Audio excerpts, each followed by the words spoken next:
And the team that gets me excited, Manchester United, Manchester United. Number 7, one man who just needs no identification, George Best. Charlton, United moving forward again, Manchester, there's George Best with a lot of room to work, Gibbons on his right, Best again, a glorious goal by Best, what a magnificent goal by Best, a masterpiece of a goal by Best, spring never moved. That's the sort of goal that makes Georgie Best the world-class footballer he is. Ho, ho, ho, it's magic, you know, never believe it's not so, it's magic, you know, never believe it's not so, never been away, Hake, never seen a day break. Leaning on my pillow in the morning, lazy day in bed, music in my head, crazy music playing in the morning light. Ho, ho, ho, it's magic, you know, never believe it's not so, it's magic. You know, never believe it's not so. I love a sunny day, dream of far away, dreaming on my pillow in the morning. Never been away, hey, never seen a day break, leaning on my pillow in the morning light. Ho, ho, ho, it's magic, you know,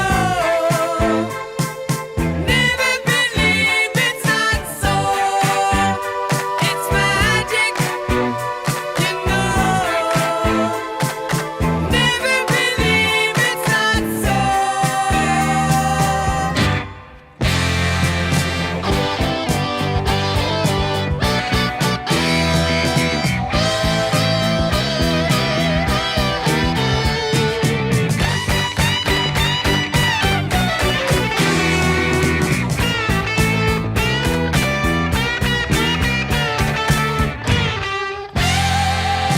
Ho, ho, ho, it's magic, you know,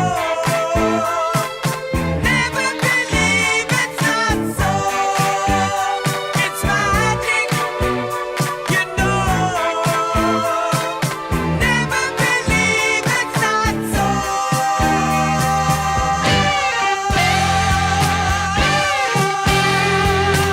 So back to Bestie.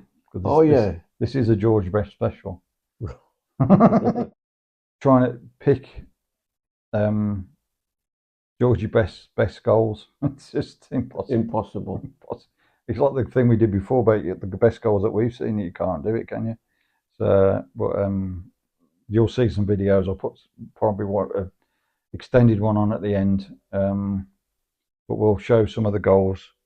What was that one you told me about the other time? He got the ball and he just went round to the side. I think was it Sheffield United, and he From the left to the right. yeah across left to the right. penalty And area. he just getting the faster and faster, and then he just pings it in off the post. And Yeah. incredible goal, wasn't it? This ball in the sun, but it was Best who picked up that kid flick. Driven wide. Yes! And then you got what was the other one as well that I liked? The West Ham one. He gets the ball on the left hand side, and then he just dummies and drops his shoulder a couple of times. You got Bobby Moore playing. He doesn't know where he's going, and then he pings it in the goal again. Taken, George Best sold 2 dummies and now has made a chance for himself. His hat-trick! And there's other ones, volleys, wants them outside the box, headers. He was good in the air as well, wasn't he? He was. Yeah, well, he had everything, didn't he? Right, left foot. Obviously, we've shown the goals against Northampton before, haven't we? And some of them strikes in that mud bath, just incredible. FA Cup was that? FA Cup game, yeah, Northampton. And then another one I seen, I think it was against Chelsea, and I'm sure it was his first full season. He's got the ball on the left, and I think the fullback gets it off him, but he comes back at the fullback and wins it again. And then he chips it then into he bends it into the corner. That's right. Just unbelievable. He would have been 18 then. To McCready. Best with McCready, and McCready's made a catch, and it's a magnificent goal. Best, what a magnificent goal! A truly brilliant piece of Best. And that other one as well, where he adjusts his body, and I think that was maybe against Tottenham, maybe Pat Jennings in goal, I think it was, and he lobs him. He's inside the box, but he lobs him. But the way he adjusts his body to do it.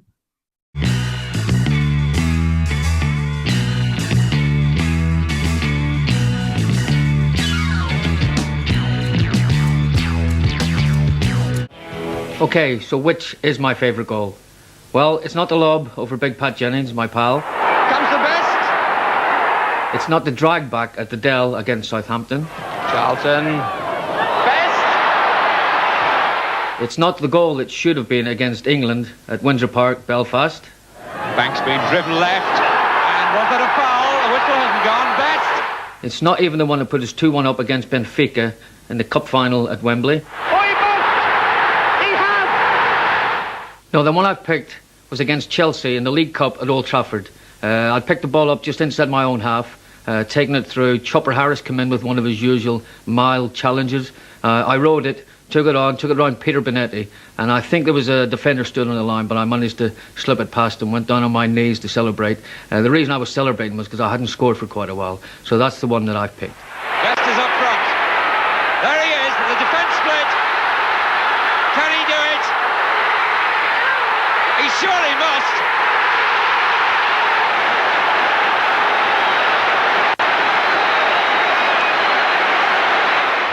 A natural genius. Unbelievable. Can you imagine being at Old Trafford in those days, those 5 seasons from like 63 to 68, 69, to see that team? Yeah. Bestie, Sir Bobby, Dennis. Well, I did, I told you. Yeah, I know. They lost. Yeah, but that was after the halcyon days, weren't it? You were just at the edge, and it weren't at Old Trafford either. Yeah. You didn't. That's one of the things is I'd love to be there at that time to see one game at Old Trafford. Old Trafford, yeah. You know, because they could have won the league another couple of times. They only won it twice in that period, and they missed out on the FA Cup a few times. They got the semi-finals and lost. And they should have won the European Cup again as well. They got done by the Italians. I think that was the year after, so 69 they got lost to AC Milan, I think it was, in the semi-finals. You all right there? Your shoulders getting warmed up for you? Getting warmed up for your swimming that later, are you? He's in the Olympics. No, so, yeah. Flexing the muscle. Yeah, he's in the women's 400 butterfly.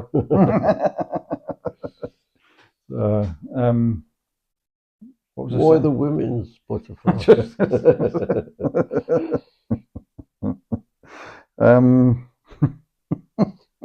I've knocked myself off kilter there then now. Saying about that. And he tried to look after Bestie, but he couldn't, could he? No. Couldn't do it. So, and he was good friends with him as well, wasn't he? Yeah, and he wasn't a drinker, Dennis, was he? No, he was a family man, wasn't he? Yeah, and he wasn't a nightclub guy. Yeah. That was one of the things he said. He was a family man because of the age gap. And Bobby as well. Same, yeah. And there was a bit of friction, I think. There was friction definitely between Bestie and Sir Bobby. Yeah, I don't think Sir Bobby liked it either way. He's maybe living his life, or maybe because he didn't pass the ball to him. Could be that, yeah. Yeah. So apparently, but that's good in the team. It's not a bad thing. Well, you look at the way they played, though. They didn't do too bad, did they, together? No. You know, imagine it. I was watching the Bestie's funeral was incredible what they did and what they put it on in Northern Ireland. And Dennis did a reading. He actually spoke some words and that. Yeah, so I do it. So I'll put a little bit of it up because it's really good, really nice, and that he says a few things about it. He was saying the one story he says about, he said this story about, we didn't get on and stuff, and like George would never pass the ball. And then apparently someone asked him, Best, later on. He said, yeah, I never passed it to her because they was always offside. That was his excuse, because they was always offside. So that's why he never passed. But yeah, incredible. So, but Dennis said that he said about the age gap, like you said before, but he said when like Bestie got to 30, then it didn't make any difference then. The age gap was nothing because of the age that they were. So, and then they become really good pals, went on holiday together, always spoke and everything. So, it's, Dennis was carried his coffin as well. He was one of the pallbearers. After knowing Bestie for over 40 years, I really wouldn't have been surprised had he not turned up today. But again, as usual, he got the better of me. Now, I'm not going to talk about football, his football skills. I think that's all been said in the last week in the magnificent coverage that we've seen in the newspapers and television and basically all around the world. The only one I'd like to tell, and it was often said about Bestie that he never give Bobby or myself the ball. He never ever passed to us. And I always wondered why that he didn't do that. And it wasn't until last week when I was down in London and I was talking to Dickie that I actually found out why he did it. And Dickie told us that George said to him, Father, he said, the reason I didn't pass to George, to Bobby and Dennis, was because they were always offsides. Only Bestie could have got away with that one. Well, we became great friends probably after we had finished playing, because of course when he was only 17, I was 23, I was a sort of grown-up man. So the gap was too big. When he got 23 and I was 29, it was still there. But when it came to 30, that gap was no longer there. And he came on holidays. He came on holiday with the family. And we traveled the world, and Portugal was our favorite place. And I remember one time when he let me down badly, I got the raving needle, and I thought that following morning, I'm going to go down and I'm going to give him a right load of, whatever. So, get changed in the morning, I get dressed, went downstairs. I knew where he'd be. There he was sitting in the bar with a cheeky little smile on his face and a glass in his hand. Didn't know if it was water or not. But before I could say anything, Bestie would go, hey, Lawman, I've just ordered you a nice pot of tea. He knew I was a sucker for tea, so that was it. Of all the attributes that's been said to Bestie, and there's been some marvellous things said through this week, the one thing that he did have, and I think as a person or whatever, to be successful and to do something good, you've got to be a fighter. And that was what he had. And I think there was another player who went to America, because we haven't talked about Bestie going to America either, have we? Or what he did in America. There was a player who was mates with him. Can't remember what his name, but he spoke at his funeral. They basically played against each other for City Youth against United Youth. Same age, they played on the wing, and they actually shared the same birthday. So, and they became really good friends. But this guy didn't really make it. He had like a semi-pro or lower league career. But when Bestie went to America, he said, I'm coming, but I want this bloke to play as well. So he got a contract for this guy to come with him in America, and he looked after him. So, and he talks about it in the thing, so you can have a little listen. It's quite nice. Right. First of all, I'd like to say what great privilege it is for me to have been asked to come up here and give some insight into my friendship with George. George and I, when we first met, George was a skinny little 15-year-old playing outside right for Manchester United B team. And I was a skinny little 15-year-old playing outside left for Manchester City. After the game, we shook hands and we went to our respective dressing rooms.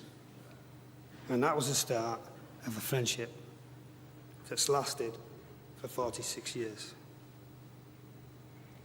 It was quite evident early on that even though he was a red and I was a blue, that we liked each other. And we quickly became really good friends.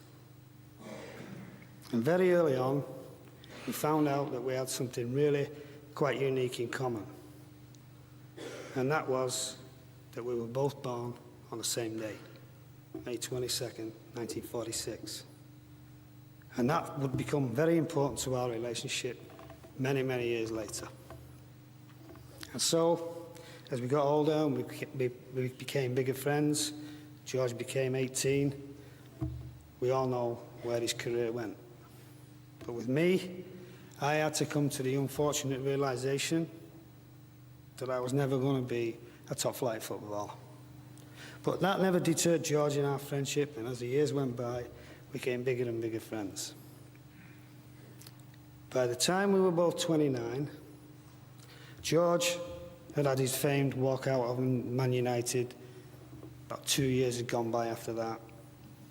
And we were together, and he was telling me that he decided that he was going to rekindle his career in the United States, and he was quite excited about it. Named some of the players that was going to be playing on the same team.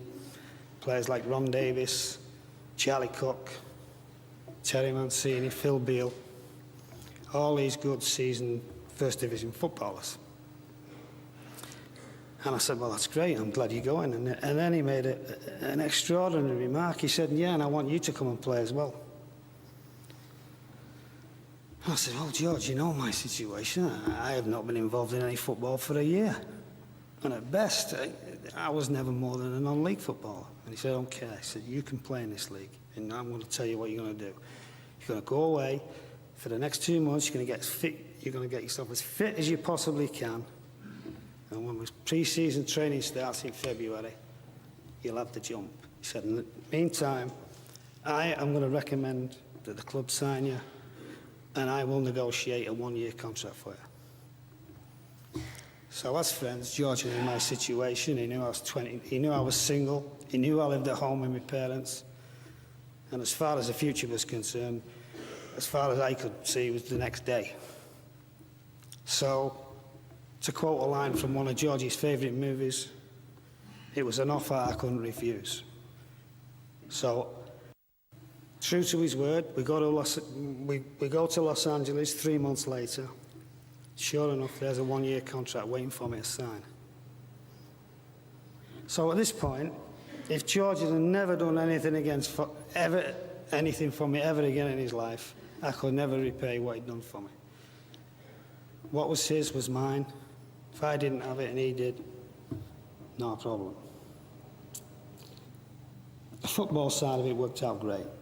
The 1-year contract got extended out another 2 and then another 1 after that.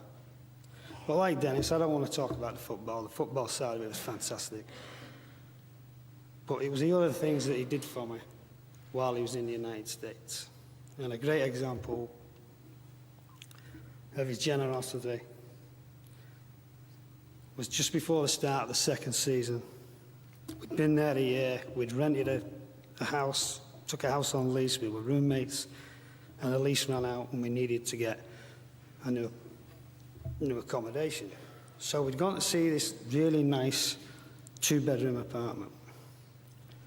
And the moment we seen it, we both really liked it. We said, right, this is it, we're going to take this. And the real estate agent said, well, if you really like it, you can buy it. And right away, George said, oh, this is it, we're going to buy this. This is a great investment, we'll buy it between us, we'll make money, makes more sense.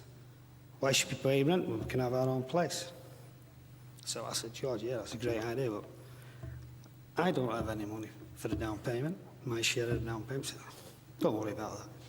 He says, I'll lay the money out. When you've got it, you can pay me back. And that's all that was said. So now, within a year, he's made me his roommate, he's made me his teammate, and now we're equal partners in a really desirable piece of property in one of the nicest areas in California. So again, it was all done with Georgie's great generosity and friendship towards me. And it was another example of how good of a man he was. Everything he did, he always did in a quiet way. He was never flashy, and he was just the greatest friend I ever had. And about that time, as you can well imagine, there was always people trying to get George interested in different business ventures, and he was never interested in any of them. And then one day somebody came with a proposal and he said, yeah, I like this is okay. He said, and I'll get involved under one condition. And of course they wanted George, and they said, well, what's that? And George said, Bobby has to be involved. If he's not involved, I'm not involved. And George knew that I loved the American way of life. He knew I wanted to stay there, and he knew the football wasn't going to last forever. And it was his way of ensuring that once the football finished, I had something with a future. So, again, another act of kindness that you just can't be repaid. And so the years rolled by, the football finished, I was involved in the business. I still live in the United States now. I've lived there ever since. And George came back, and he was living in London. For the last 25 or the number of years that George has been back in London, there wasn't a month go by that we didn't speak on the phone. And the first year he was back, I got a phone call one night. It was 2 in the morning. I picked the phone up, it was George. Hey, what are you doing? I said, I'm sleeping. Because the time difference is 8 hours. You're 8 hours in front if you're in the UK and you're on the West Coast. He said, you know what day it is? I said, yeah, I know what day it is. He said, it's your birthday. Happy birthday. I said, right, fine. I said, can I go back to sleep now? He said, aye. So, every year, since that day, on the 22nd of May, I've got the same phone call. Middle of the night. Hey, what are you doing, you V-shape? Get up.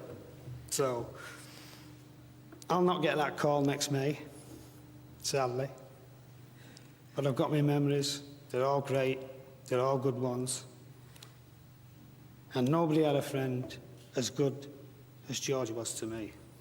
So yeah, really interesting. So and they were saying that he was always really generous, you know, looking after people.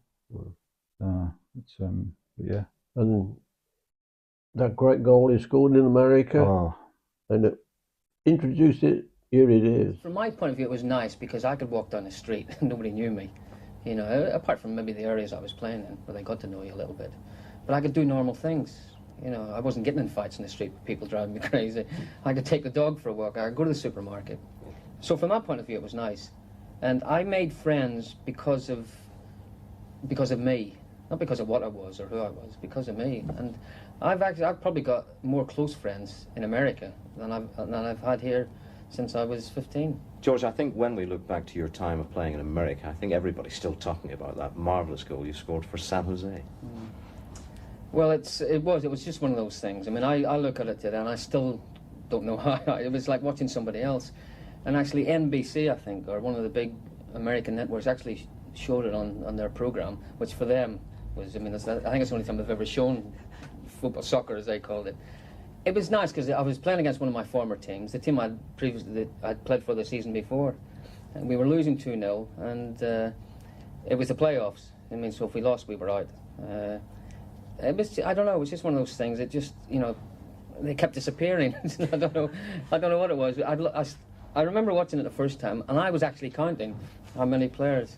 It was just one of those marvellous things, you know. It was a one-off, you know, and even though it was in America, I remember someone saying once that in this country when they saw it, well, he wasn't actually playing against any, but there were two lads in their team who played in English First Division. They had a Chilean international. They had a fellow called Cubillas, who played for Peru, who was brilliant. They had a couple of lads who played in English Fourth Division, and they can get stuck in as well. So I mean, it didn't matter if that had been on a park with 7 and 8 year olds. It still would have been a great goal. So it gave me a lot of pleasure. And yeah, what a goal that is. Oh, what a player! oh. So it doesn't matter who you're playing against. That goal was just unreal, wasn't it? Yeah. Unbelievable. So yeah, I think he played for about 4 different teams in America. So some more successful than others because obviously the drink problem. So, and I think when he was in America, that's when he split up with his first wife, with Angie Best, because he just went completely off the rails. So I think she says about she was driving down the main street, tipping it down in the rain, and then she saw what she thought was like a vagrant, a man on the street, whatever, walking towards her, but it was George. And then she knew then that she couldn't do anything else for him. So, she got Callum in the car, his son. So, it's, she didn't think he'd survive, to be honest, but he did. But yeah, bestie. And he was on, well, Michael Parkinson loved him.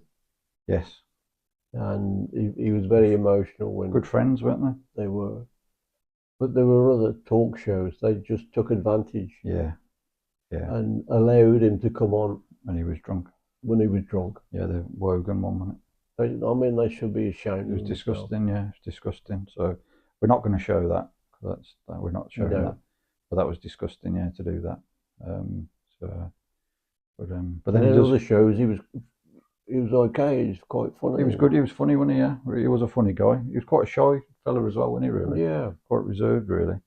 But yeah, he did loads of stuff. So yeah, we put a few clips up for some of the different ones.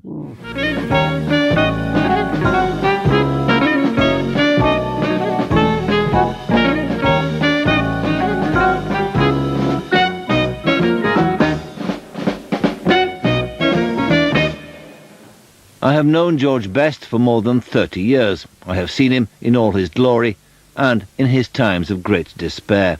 He is a fascinating and remarkable man. In a moment, an interview I did with George Best on the occasion of his 50th birthday. But first, a look back to a couple of interviews from a long time ago. In 1973, George Best announced he was retiring from football.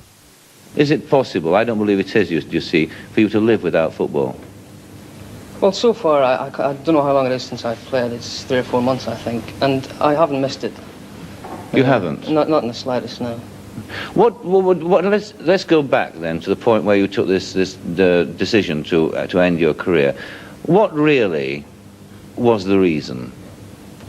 I wasn't enjoying playing as much as I had done. I wasn't as fit as I should have been because of my own fault. It was my own fault. Why was that? You were drinking? General things, yeah. Nightlife and drinking, I suppose. Yes. Too many late nights. In 1975, older but not much wiser, he was off to America, and he told me why. What is it that's unattractive about the game itself, then, in this country? I mean, what is it that makes you reluctant to go back and be what you are, and always will be, a First Division footballer? I think it's a mixture, as I've said in the past.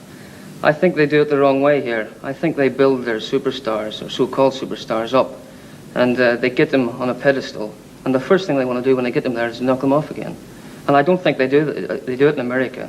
I think they do it exactly the opposite. If they get someone who's good at their job and brings the crowds in, no matter what he does outside of the game or how he performs off the field, they go out of their way to keep him at the top because they love their superstars. So it's more or less, it's the price of being a superstar in this country that you object to more than anything else, that you find... It's hard work, being a face or a name in England. Yes. I mean, I've had great years here, and I just think the time might be nice to move on. I think Michael Parkinson said something about his kids went to school on the Monday, and the teacher was asking all the kids in the class, "Oh, you had a good weekend, kids," and stuff like that. And then the Parkinson's son, whatever it was, said, I've been playing football with George Best in the back garden. And she went, nah, I couldn't believe it. So the next weekend or week when George Best came back to the house, he told this story. And he said, all right then. So he signed the ball and put a message on the ball, and the kid took it into school. They said, yeah. So they believed in them. Yeah. So, But yeah, imagine that story of that you're playing, kicking around your garden with George Best. Unbelievable. Incredible. And the Fulham, remember the Fulham, when he played for Fulham for a season and a little bit with Rodney Marsh? That was fantastic. Imagine being a Fulham fan and you've got them two playing. Yeah. And Bobby Moore playing at the back. Mm. There's a couple of games that you can see. We'll put some goals up now. Mitchell in danger of being caught offside, and Best aware of it. That's why he held it up. His football brain was working well there. Cutbush, Slough. Moving well. But in low towards Bell, and here's Best. Now, is this going to be the moment for George Best? There's a little chip, and it's there by Best. Well, you talk about his football brain, and we saw it to perfection as that move built up and Mitchell was moving into an offside position. And then George Best, when everybody expected a blast, he noticed that the goalkeeper was off his line, and a beautiful chip, hitting the crossbar and into the back of the net, 4-0 to Fulham. Best.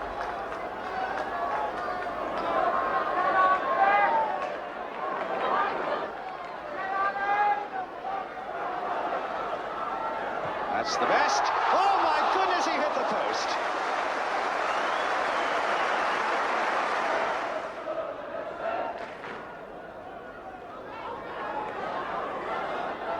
They're strong for Fulham.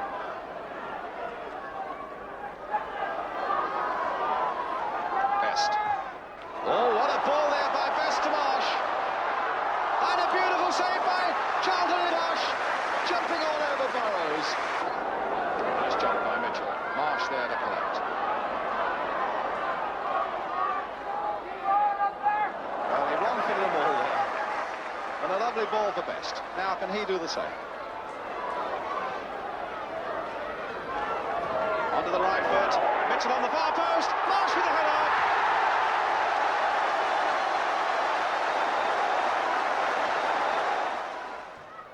Best making his presence felt there again.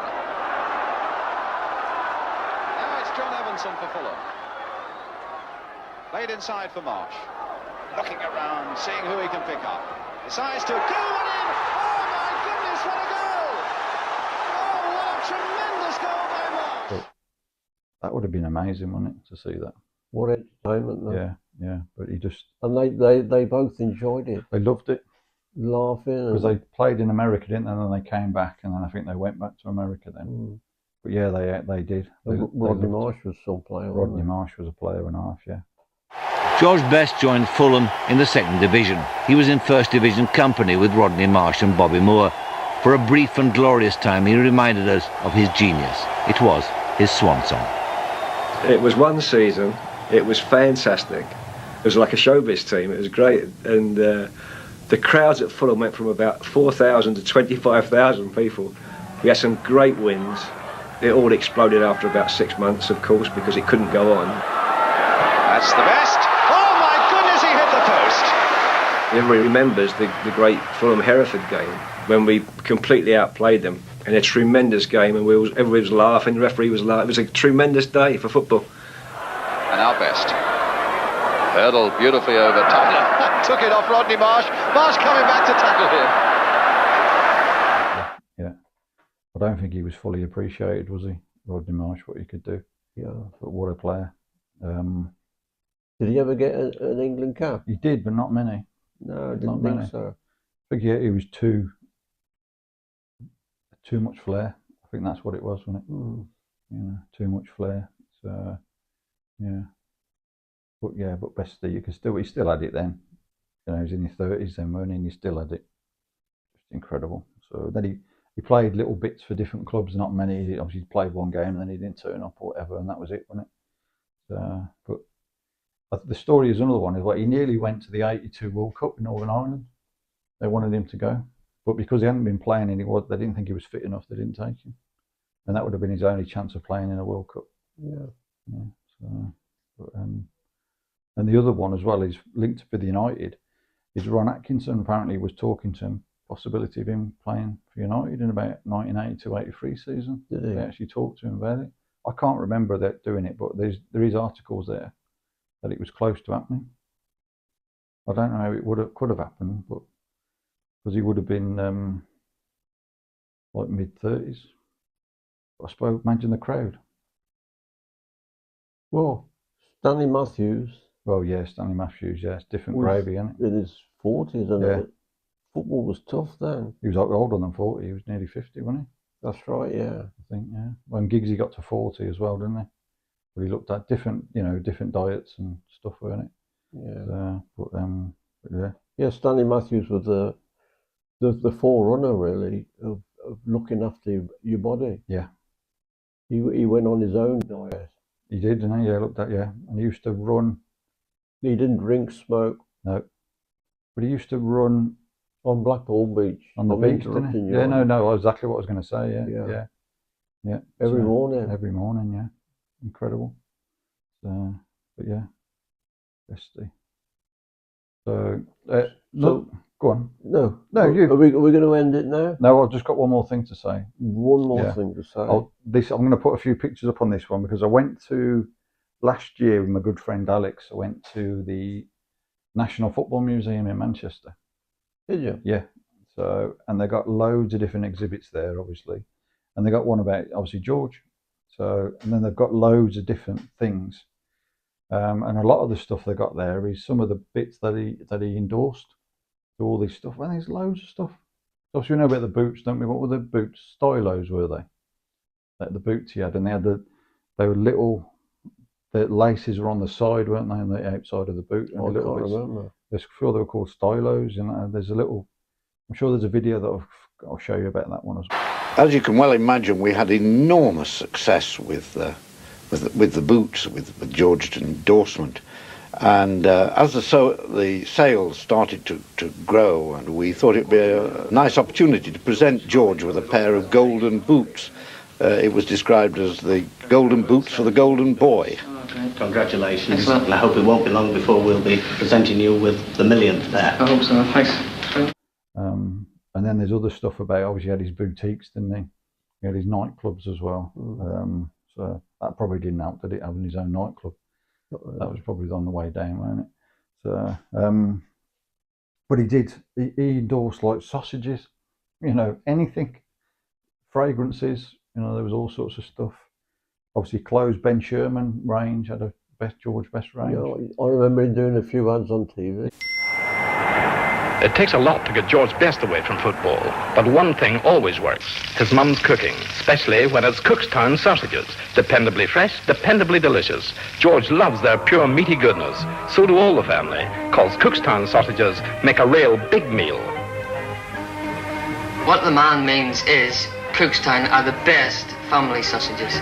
Buy Cookstown sausages. So many numerous things. I mean, we had aftershave. Always the best for Georgie. 4 men's grooming aids, real masculine. Aftershave, hairspray, talc, the lot. 4 brings out the best in a man. George was George, and of course they used to drive you up the wall sometime because he no longer signed a contract for 4 aftershave, then he grew a beard the following day, so you had problems as you went along the way. But nevertheless, you could actually put George's name on steroids and sell them to bungalows, and you could. I mean, it was fantastic. Loads of stuff. Yeah. It was just incredible. They'd never had any, like say with Stanley Matthews, did have a few bits, he had boots and stuff. But nothing compared. No one had seen anything like this. No. He was a pop star, wasn't he? He was a pop star, George Best. And everybody went crazy for him, didn't they? They tried to help him later on, but they just couldn't. It was just too much, wasn't it? And then he had that house as well that was built. So Matt Busby said, you need to get married. So he did. Didn't last very long. And then he moved into his own house. But it was this really modern, like a goldfish bowl thing, wasn't it? Living on his own. On his own. What's he going to do? Yeah. Yeah, he had all the mod cons of the time, but he was living on his own. So, and I think he went to live with Paddy Crowin for a little bit. And then I think Paddy Crowin got in trouble because he was going out with George. So... Now, you were something of a father figure to George, and in fact he ended up living with your family for a time.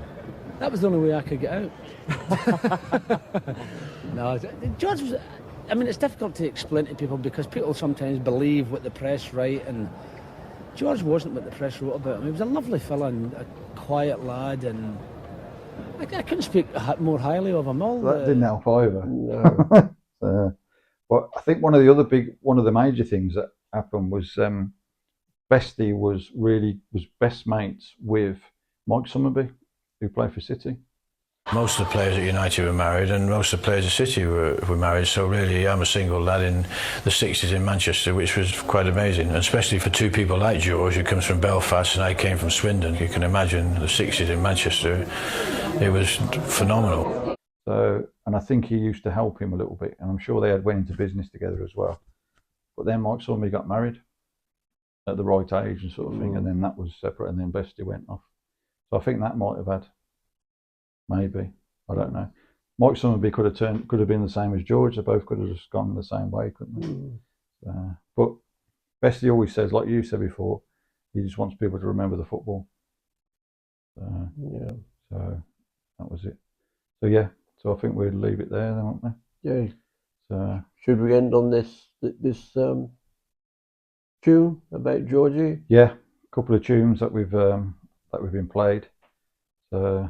There's the Belfast Boy, and that's the classic one. Yeah, in memory of George. In memory of George, in that. Georgie, Georgie, they call you the Belfast Boy. Georgie, Georgie, they call you the Belfast Boy. They say, Georgie, Georgie, keep your feet on the ground. Georgie, Georgie, when you listen to the sound. Georgie, Georgie, put a light on your name. Hey, hey, hey, play the game. Play the game. Play the game.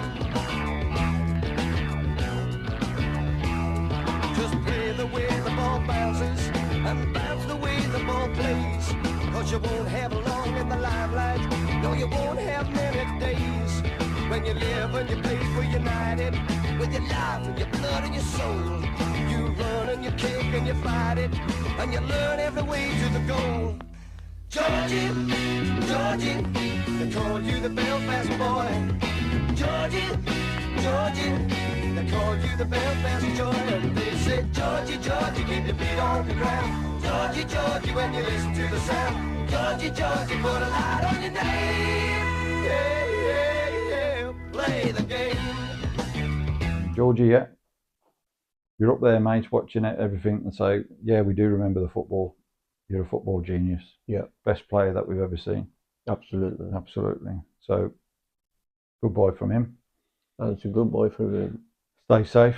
Yeah. United!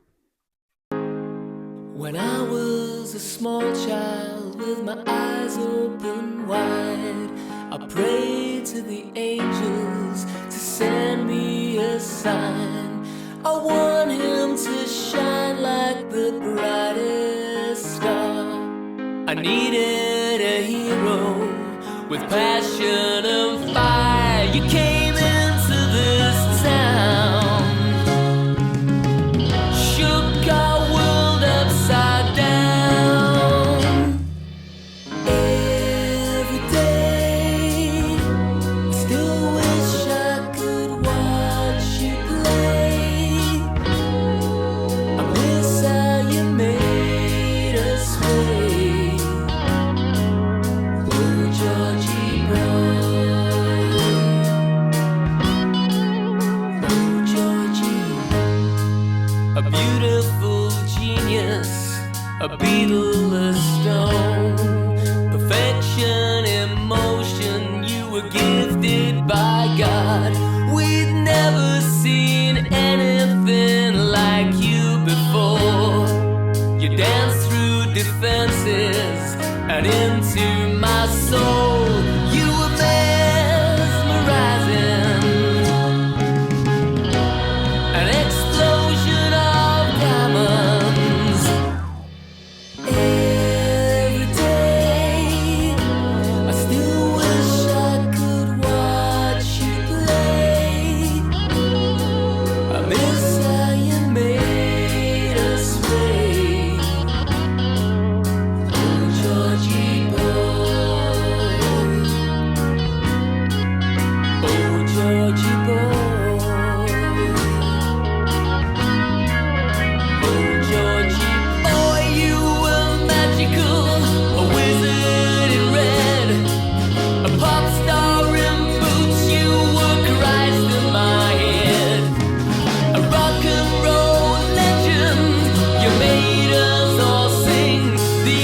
wander from Belfast to Manchester's king.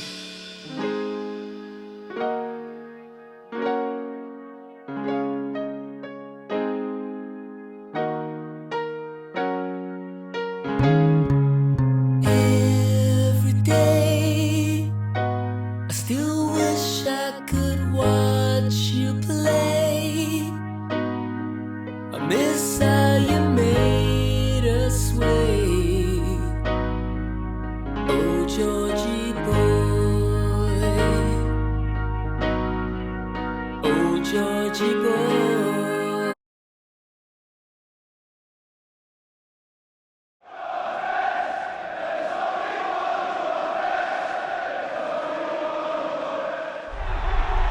As long as I remember the football, because that's what it was all about. George Best, a genius.